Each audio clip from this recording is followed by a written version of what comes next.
Bonjour, bienvenue sur notre vlog, le numéro 7. 7 donc. Ouais, pardon français.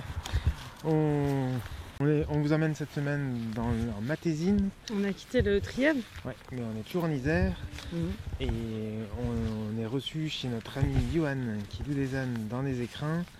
Voilà, il nous présente son petit troupeau. Et il fait des magnifiques roulottes en bois aussi, c'est incroyable, il fait un boulot de dingue. Il a des villages insolites. Voilà, il nous parle de sa passion et comment il est arrivé à cette activité champestre. Voilà. Bon bah on vous laisse avec nos images avant que l'hélicoptère de Rambo 3 arrive.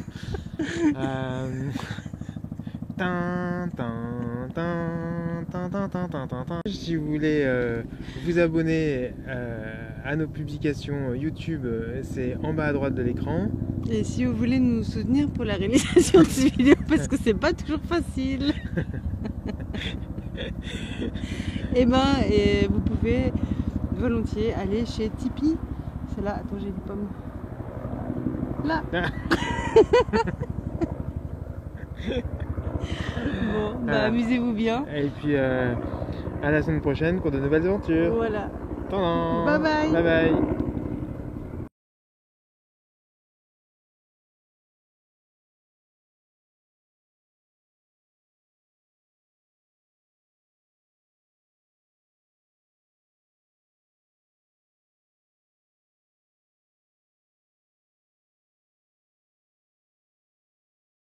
Ce qui leur a permis de partir, en fait, c'est le savoir-faire qu'ils avaient dans les mains. Donc, c'était des artisans, des commerçants, c'était des lettrés. Et ils sont clairement partis. Très souvent, dans les familles, c'était un peu ambivalent. C'est-à-dire qu'il y en avait au moins un qui se convertissait pour pouvoir garder le patrimoine familial dans la même famille. Mais tous ceux qui partaient sont partis avec leur savoir et leur savoir-faire, peut-être dans l'intention de reconstruire une vie meilleure ailleurs. Et c'est ce qu'ils ont fait. Et le fait qu'on retrouve aujourd'hui des gens, toutes ces générations après, qui ont fait leur vie en Hollande, en Afrique du Sud, en Amérique, au Canada, ça prouve aussi qu'ils se sont installés et qu'ils ont pris racine ailleurs. Si certains protestants sont revenus un siècle après, les descendants de ces protestants-là, c'est vraiment dans une très très faible mesure. Ils ont été appelés par les princes protestants des régions allemandes justement c'était des forces vives en fait. C'est pour ça que Louis XIV, quand il a révoqué l'édit de Nantes, qui accordait donc la liberté religieuse aux protestants, il l'a fait après que certains de ses ministres aient disparu, notamment Colbert, qui était le ministre de l'économie, si on peut dire, de l'époque, qui avait clairement conscience du rôle économique de cette communauté protestante.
Alors l'Upa de l'As, c'est une association, donc déjà qui veut dire le pas de l'âne. Et donc en fait, on l'a créé avec mon ex-compagne, donc il y a plus de 15 ans.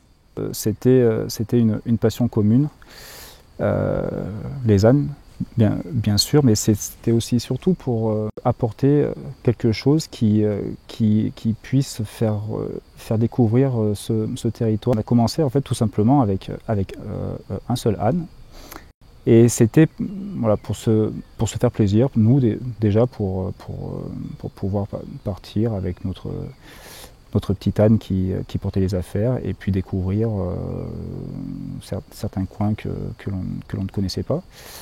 Et puis après, on a dit, tiens, on va en prendre 2, puis 3, puis 4. Et puis après, petit à petit, on s'est rendu compte que ça prenait de l'essor, qu'il y avait du monde qui arrivait dans ce petit coin grâce aux ânes. Et on s'est fait connaître petit à petit. Et donc maintenant, on est à la tête d'un petit cheptel de 15 ânes. On a voulu, il y a déjà donc 4 ans, créer un lieu en fait, un lieu convivial où les gens pouvaient trouver ce calme, cette authenticité, via donc des hébergements insolites qui s'y prêtaient forcément, puisque ça rentre un petit peu dans ce concept original. Hein. Donc on a créé ce petit accueil insolite avec des petites roulottes, une yourte, un tipi. Ce qui permet justement aux randonneurs de pouvoir venir soit la veille, soit plusieurs jours après leur itinérance, hein, puisque nous le but c'est que les gens puissent découvrir les montagnes plusieurs jours.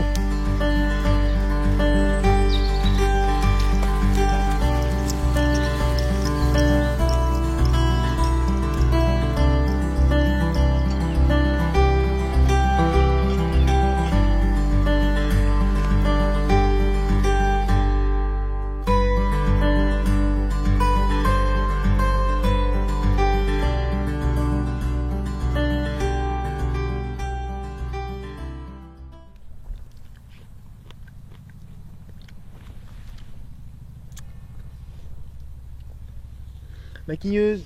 Ah non, pardon, on n'en a pas. J'ai les yeux explosés. Ouais. Ça c'est de la drogue, ça. Ça mange trop de sucre.